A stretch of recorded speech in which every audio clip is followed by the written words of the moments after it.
Vamos estar falando um pouco sobre namoro cristão, o que se pode fazer, o que não se pode fazer.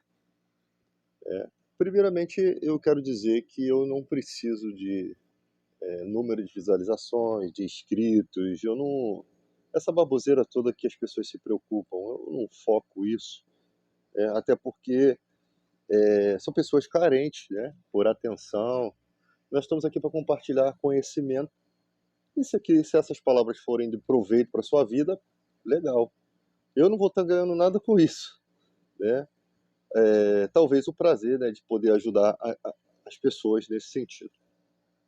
Quando a gente faz uma série de estudos, é sempre bom você baixar esses estudos em MP3 para você ouvir aí no momento que você estiver concentrado, né, para você não perder nenhuma informação que pode ser útil para sua vida. Te baixa em MP3, vai para um momento assim que você, ó, agora eu vou ouvir essa mensagem aqui que esse cara chato tem para dizer, para saber o que eu posso aprender aqui, tá? Dessas mensagens, geralmente elas partem um pouco do que a gente né, de como a gente pensa, das informações que nós coletamos ao longo de nossa vida, né?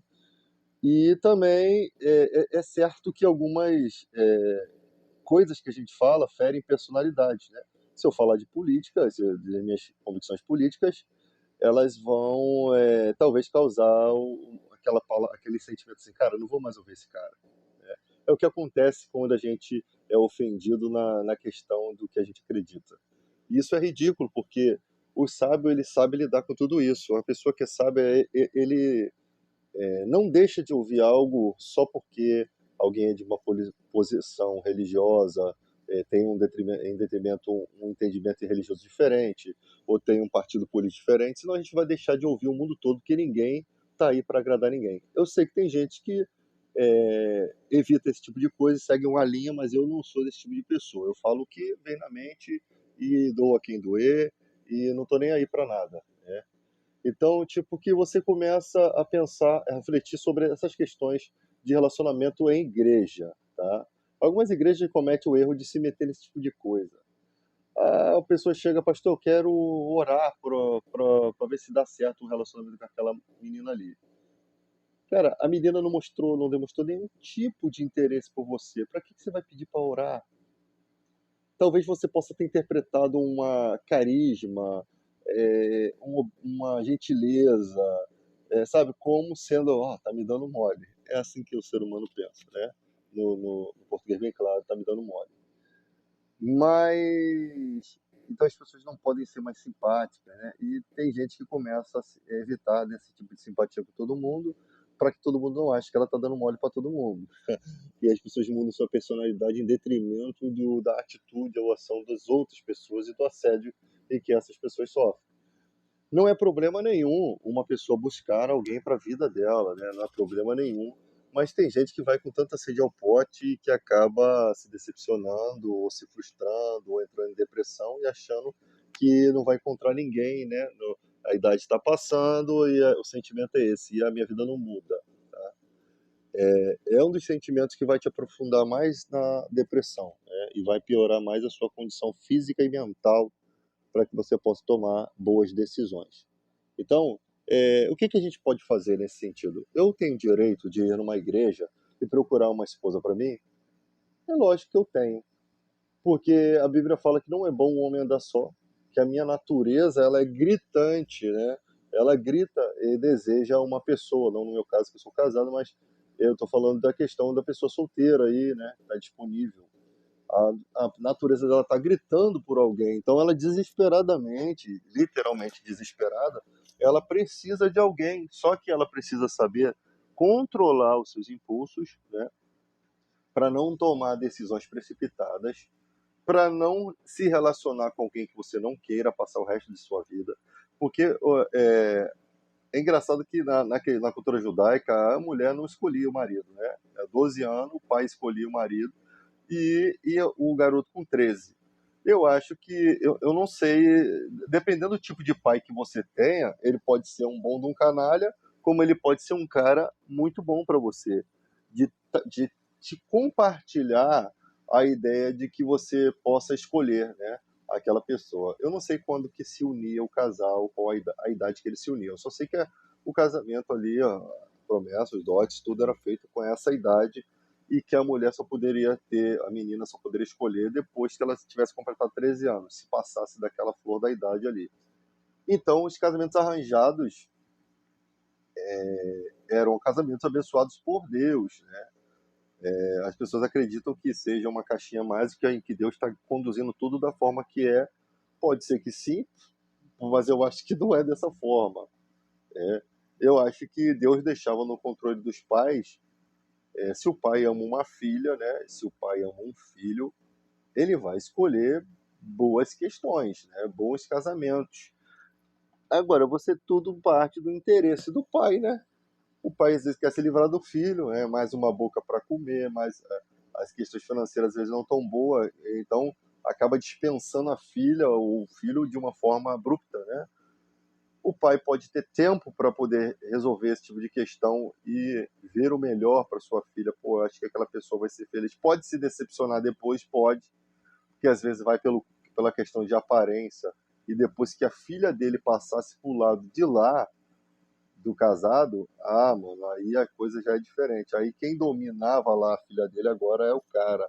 Se ele fizer uma escolha errada e ele tiver amor verdadeiro pela sua filha, e não for um cara materialista, que o cara materialista tá cagando pra isso. Mas se ele for um cara sensível, mano, daqui a pouco ele tá até cometendo um ato errado contra o marido da filha dele. Eu não sei como é que ficava, eu não estudei muito bem essa parte, como é que ficava depois de casada a filha em relação ao pai. Se o pai tinha direitos a se meter naquele relacionamento, ou criticar ou levar aquilo a um conselho de rabinos da época. Eu não sei se no início, antes do primeiro século ali no primeiro século, ele tinha esse tipo de coisa, ou se isso surgiu depois, né? Porque depois da era moderna, as mulheres tiveram mais direitos diferentes daquela época. Então, é tipo usar o véu, não podia falar com ninguém. Então, ali você vê que no casamento da cultura judaica você tem ali certos matrimônios são praticamente emendados e a coisa flui, né? Mas na questão gentílica não tem, talvez azar ou sorte, não posso dizer que isso é sorte ou azar isso. Alguns podem ter tido sorte, outros não, é, porque não casar com uma pessoa que você não quer, passar o resto da vida com uma pessoa que você não deseja, deve ser muito ruim, deve ser mais frustrante que viver só. Jesus ele fala uma palavra assim, que a mulher que casou não se separe do marido, se ela vier se separar, que não case com ninguém ou reconcilie-se com o seu marido. Fazem um escarcéu acerca desse versículo tão simples. E talvez se não existisse esse versículo, a mulher achasse que deveria ficar casada aos trancos e barrancos com aquele cara. Jesus simplesmente está dizendo, se a mulher quiser separar a vida dela, só cabe a ela. Ela vai ter que se sustentar, ela pode tomar essa decisão, só que ela está ligada ao seu marido, ela não poderia casar-se novamente. Na cultura lá era assim. E é uma recomendação hoje, né? Separou-se, não se case, não se para casar com outro. Fique só ou reconcilie com seu marido. Eu acho que se a pessoa casasse com outro também, Deus não vai manter a sua punição porque a pessoa tomou outro destino, não. Cada um tem que cuidar da sua vida. Mas estaria errado diante de Deus. É tipo assim, Deus faz uma recomendação, cara, se você quiser seguir o certo, esse aqui é o caminho perfeito, tá? Mas as pessoas seguem o errado e Deus, tu acha que vai jogar no inferno a pessoa porque ela tomou uma decisão errada, se as consequências também serão dela. Eu não sei, eu não acho que Deus não é dessa forma. Tanto que a Bíblia fala, feriam esse pecado de ter um advogado. Ele é remissão ele de pecado do mundo todo. Ele é o perdoa de pecado do mundo todo. Ele é a remissão desses pecados. Então a pessoa confessa o pecado, deixa aquele pecado, alcança a misericórdia, começa a viver uma vida correta. Mas vai viver uma vida correta com o amante, irmão. A decisão de cada um, a fé, assim, cara, é colocado o caminho perfeito. Mas a gente sabe que o ser humano é imperfeito. Deus sabe que o ser humano é imperfeito. Tá? Então, tipo assim, não é, eu não sou a favor de a pessoa se separar e casar-se com outro, mas essas coisas acontecem. O que vai se fazer? Você vai condenar um pai de família que deu o melhor para os seus filhos, que foi um verdadeiro pai, que depois daquele desfecho amou aquela pessoa e respeitou ela até o fim da vida, ou seja, o comportamento dela não é mais aquele daquela atitude passada, né?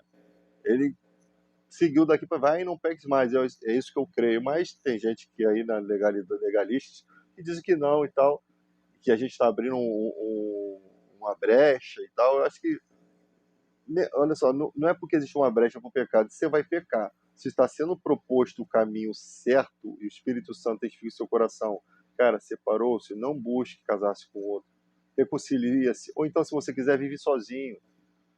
Se você tiver condições, né, viva sozinho, tá?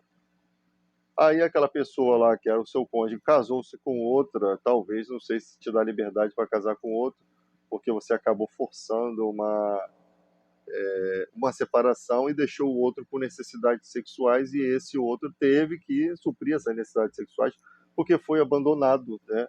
Então, às vezes, a forma como você faz estrategicamente da sua mente, aí Deus sabe que você agiu de má fé e isso é pecado, tá? Então, na era do Espírito, o Espírito Santo sabe exatamente quais as intenções de cada um. E sabe exatamente quando a pessoa fez a coisa na falta do entendimento. Deus não é bobo, né, como algumas pessoas pensam. A pessoa vai numa igreja, não tem ali uma pessoa que ela gosta, ela pode visitar outra igreja, ela pode até sair daquela igreja para outra em busca de uma pessoa. Qual é o problema disso, gente? Nós não estamos presos a placas de igreja. Nós estamos presos a Cristo, nós temos que estar presos a Jesus. Se eu estou numa igreja que eu amo e tal, e as pessoas falam assim, não, você tem que frequentar a igreja que aquela pessoa que você gosta tá. Não é uma obrigação. Eu posso permanecer na minha igreja, aquela menina permanecer na dela, e a gente ser um casal, isso não muda nada. Ou como eu posso também frequentar as duas, como eu posso também sair da que eu estava para viver com ela. E no final de tudo, cara, o que resta mesmo é você e sua família. Os amigos se vão, os amigos de igreja se passam, né? Alguns conseguem viver a vida toda ali com aquelas pessoas. Porque tudo é questão de escolhas delas e nossas, né? Então não podemos dizer, fechar uma questão nisso. Cada um toma as suas decisões conforme lhe apraz. Não há uma regra para isso. Mas que não existe também uma regra que você não possa ir em busca de felicidade. Não existe essa regra. Porque qual é pior? Qual é melhor? Você ser feliz, ser em busca, ou você viver na depressão, esperando em Deus e aquilo nunca vem, tá? Porque cabia você tomar certas atitudes que você achou que era Deus que deveria tomar por você. Quem vai coabitar com a sua mulher não é o Senhor, não é você. Quem vai coabitar com a sua esposa é você. Então quem está precisando de resolver esses problemas é você. Você tem a direção de Deus para resolver esses problemas. Você tem a moderação de Deus. Qual é o pecado que tem uma pessoa que foi numa igreja em busca de uma outra pessoa, sendo ela solteira, desimpedida, seguindo todos os trâmites da lei, da solidão, e em busca de uma pessoa de Deus? Eu quero uma pessoa de Deus para constituir minha família. Tem pecado nisso? Tem erro? Eu estou indo na igreja só por isso? Não. Existem pessoas que vão para a igreja só por isso. Existem. Mas não é o meu caso, né? Não é o seu caso. Um exemplo. Tá? Então, tem uns que estão ali só que querem trocar de mulher, né?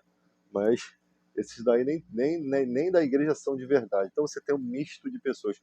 Não é pelo fato de alguém estar dentro da igreja que você vai achar uma serva de Deus ou um servo de Deus ali. Agora, o que você não pode fazer? Desistir. O que você não pode fazer? Deixar de cuidar da sua saúde, se entregar às alimentações terríveis, né? Porque você já está só. Se você ficar, se você não cuidar da sua afeição, você vai se sentir mais deprimido, mais para baixo. Se você ficar doente, você está sozinho. Você vai se sentir mais abandonado por Deus quando, na verdade, você que se abandonou e não Deus.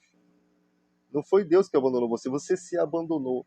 Então, tipo assim, quem separou, se está frustrado, está sofrendo, está desanimado, está desiludido, está com uma série de problemas psíquicos, né? Que ela precisa despertar. Ela precisa despertar, e isso tem um tempo, e cada pessoa tem o seu tempo. Só que você precisa se meditar nisso, gente. O sentimento é uma coisa que pode ser subjugado, gente. É uma coisa que pode ser vencido quando ele está te fazendo mal. Ele pode ser subjugado. Maior é o que está em nós do que o que está no mundo. Maior é o poder do Espírito Santo em nós do que os nossos desejos mais sujos, do que as nossas podridões. Maior é o Espírito que está em nós do que aquele desejo de você desesperadamente parar com a sua vida, parar de seguir em frente. Deus é muito grande em nós para a gente ficar se entregando, cara. Não tem como se entregar. O que eu preciso fazer?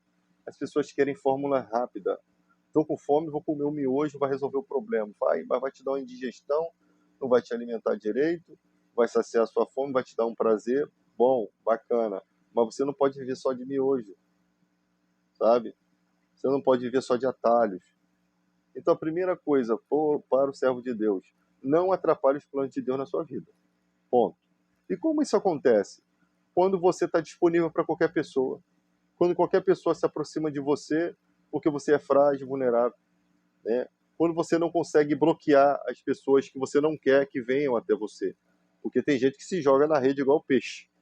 E tem gente que não sabe dizer, opa, peraí, você está ultrapassando o limite. Tem pessoas que não conseguem. Tem pessoas que são atacadas ferozmente, né? E aquelas pessoas conseguem extrair delas o que elas querem, né?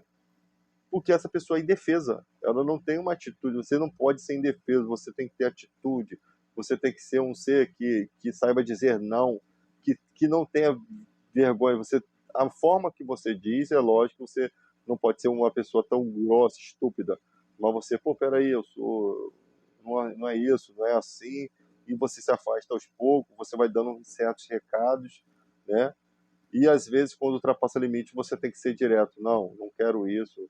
Eu estou com um pensamento diferente, ou eu tenho outra pessoa, se tiver no caso. Então, as pessoas não podem ser tão vulneráveis. O respeito que você tem que ter por você mesmo. Você tem que ter um respeito por você mesmo. Você tem que ser uma pessoa resolvida. Pessoas frágeis assim são pessoas não resolvidas. Você precisa ser uma pessoa resolvida. A sua fé, a sua fé, ela te cerca como uma proteção. Pessoas que conseguem externar a sua fé na sua conduta, na sua forma de falar, ela neutraliza muita coisa. A pessoa vem com aquelas gracinhas dela, mas peraí, irmão, eu sou cristão.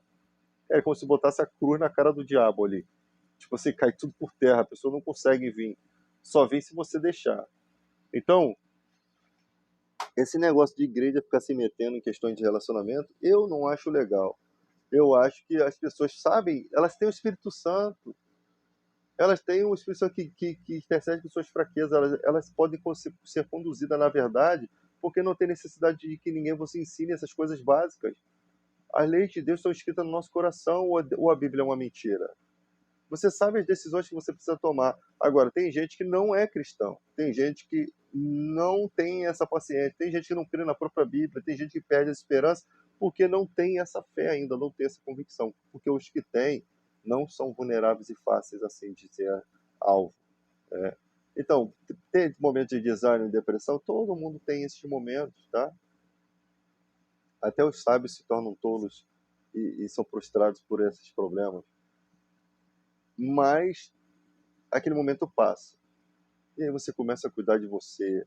Você compra aquele shampoo mais caprichado, né, para o seu cabelo ficar melhor. Você descobre aí, você já não vê o preço do shampoo, você vê o que vai proporcionar aquele banho agradável, aquele cabelo soltinho, né, que vai aumentar a sua autoestima, aquele pentear de cabelo que você, às vezes, tem pessoas que nem se observam, a pessoa não senta na frente do espelho, não penteia o cabelo, sai de qualquer forma, sai com qualquer roupa. E elas acham assim, não, se alguém gostar de mim vai ter que gostar dessa forma. Pô, você tem que dar uma ajudinha também, né? Você tem que se condicionar, porque do outro lado você vai ter ali você que é homem, você vai ter uma mulher que se penteia, que passa um tempinho penteando o cabelo, cuidando da unha. Mano, ela não quer alguém descuidado, relaxado, porque se o cara já tá assim, solteiro, quando ficar casado vai piorar. Aquela roupa de mendigo que todo casado tem, com o short furado, é o destino, é É a profecia de um casamento, é isso que vai chegar. O cara barbudo em casa, o cara desleixado, o cara...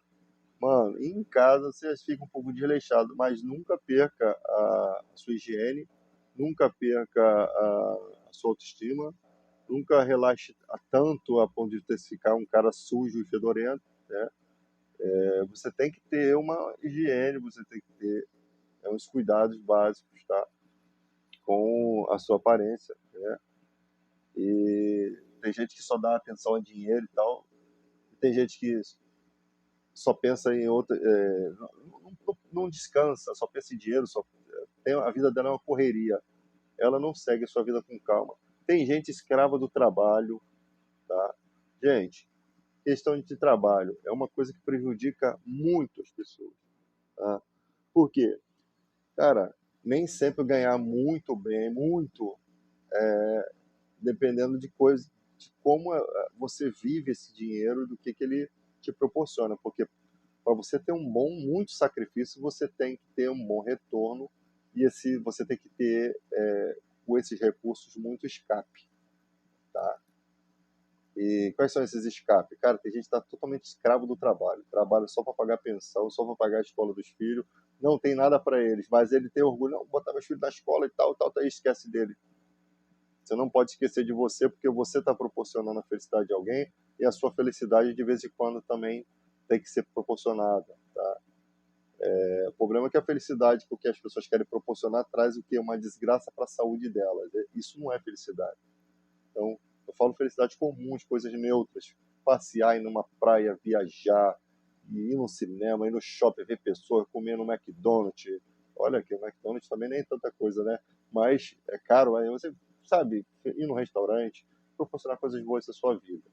Ou às vezes ficar em casa vendo televisão, vendo filme, fazer as coisas que você gosta, tocar violão, estudar, e uma série de coisas boas que você pode fazer, que é aquelas coisas que preenchem seu tempo. Cantar, ouvir música. Cara, a gente é cercado de várias coisas boas e as pessoas estão morrendo na depressão ainda assim, tá? Porque depressão tem coisas que são de origem química, né? Tem que tomar medicamentos, tem que fazer tratamento, tem que ver como é que está a sua testosterona, né? Se está baixa, se está alta. Então, tem coisas que é do próprio organismo. Se alimente bem, durma bem, tome banho, né? Escove seus dentes, cuide da sua aparência, evite ter contato com coisas químicas, com coisas sujas, né? Às vezes o cara trabalha ali com o sol, dá sol daquele troço, fica respirando aquele treco, faz um mal, né? Então procure, se você tem um trabalho que te faz mal, procure um trabalho que te faça bem. Se aquele trabalho está te fazendo muito mal, é tipo assim, cara, você está num lugar, cara, eu não vou ficar aqui para sempre. Eu vou colocar uma meta, não me endividar para quando eu tomar essa atitude seja no momento certo. Eu fico ali sofrendo aquele trabalho, mas na hora que eu falo basta, chega, eu já me preparei para sair, já me preparei para alçar voos para outros horizontes. Então, se prepara. Tem gente que nunca se prepara, mora de aluguel há anos, mas não. Cara, se você não começar a juntar um pouquinho, ou planejar, você nunca vai sair daquilo. E aí você vai viver a vida toda ali, ó, como se fosse um relógio que não para, como se fosse uma máquina. Então você precisa pensar o seguinte: trabalho. Você tem que ver que condições que você trabalha, o dinheiro que você ganha, que às vezes não é tão importante o valor, às vezes a condição de trabalho te proporciona muito mais bem-estar. Você ganha razoavelmente, que dá para você pagar suas contas e alimentar bem. E às vezes você trabalha num trabalho que você não ganha nada, só sofre pressões e você fica ali de escravo da pessoa de, mano, a tua mão de obra tem que ser valorizada. Valorize o seu passe, porque senão ninguém vai valorizar. Tá? Não supervalorize. Você faz tudo direitinho, trabalha bem. O dia que você tiver que sair, não saia com inimizades, né? Você segue seu caminho. Pá, gente, foi bom trabalhar com vocês, mas daqui para frente eu tenho que seguir porque estou me prejudicando, né, em certas questões aqui e eu preciso seguir para melhor, dar uma condição melhor para minha família, para meus filhos e tal. Mas não é nada com vocês. Se vocês vão, eu carrego vocês no coração e alce voo, gente, porque você precisa pensar em você também. A gente passa a vida toda pensando só nos outros, esquece de si próprio. Você é sua prioridade, né? Deus é sua prioridade em primeiro lugar, sua família, né, em segundo, e você tem que estar como prioridade em terceiro, pelo menos em terceiro lugar, como cada um acha que tem que ser as prioridades da vida, né? Então, a minha prioridade é essa: Deus, família e eu. Ponto. Depois vem os amigos, né? Os inimigos não tem plano para eles, né? O plano é deixá-los no esquecimento. Os aproveitadores, o plano é afastá-los, colocar uma barreira que impeça deles chegarem até nós. Então a gente passa a vida toda assim, né? A nossa guerra é se desviar de pessoas que não prestam, entender o que está ao nosso redor, as que querem se aproveitar da sua vida, né? Se afastar dessas pessoas, seguir o seu caminho. A gente tem várias lutas, a gente mata milhões de leões por dia, né? Acho que até o leão da caixa de mate está querendo atacar a gente quando a gente vai tomar um chá ou quando a gente passa perto das gôndolas do supermercado, das prateleiras, até o leão do mate quer pular em cima da gente, né? É sempre um espertinho. Eu sou igual o Mr. Bean, né? Esse dia eu fui comprar 2 caixas de açaí, aí no dinheiro e no Pix era R$ 10 a menos. E no cartão de débito era R$ 10 a mais. O débito também é dinheiro, paga na hora, né? Eu fiquei decepcionado porque eu perdi R$ 10, que poderia ser a gasolina da moto que eu voltaria para casa, né? E aí a gente vai tomando essas pernadas só lapada. É só pernada. E a gente fica assim, caramba, mano. Cara, tipo assim, ninguém gosta de perder, né? Mas são coisas poucas, pequenas, que a gente não pode ficar com essas coisas na cabeça, né? Mas que decepciona, um pouquinho decepciona. Mas é assim que funciona a vida. Você precisa saber conduzir a sua vida, ouvir bastante, estudar bastante, porque cada um toma o seu conhecimento conforme vai entendendo as coisas, né? Vai pegando, vai captando. E tem gente que segue linhas de pensamentos errados porque o seu raciocínio ainda não alcança o que está sendo dito, sabe? Ainda não alcança certos entendimentos. Cada pessoa está numa fase de raciocínio. Quando eu vou nos debates de internet, eu procuro ser bem prático, né? Eu sei que tem gente muito sábia que, às vezes, as coisas simples ela não consegue captar. E eu sei que tem gente simples que consegue captar coisas grandes. São mais desenvolvidas do que, às vezes, o cara que é muito letra, muito sabe nas escrituras ali. Não é porque você sabe grego e hebraico que você vai saber tudo, que todas as suas respostas estão certas, tá? Você tem coisas que você não pode desprezar. Então, conversar, não impor, não precisa impor religião ou ideia. É uma conversa, tem gente que não sabe esse tipo de coisa. É daí que surgem os desrespeitos, né? E toda essa questão. Então, galera, ficamos por aqui e forte abraço a todos.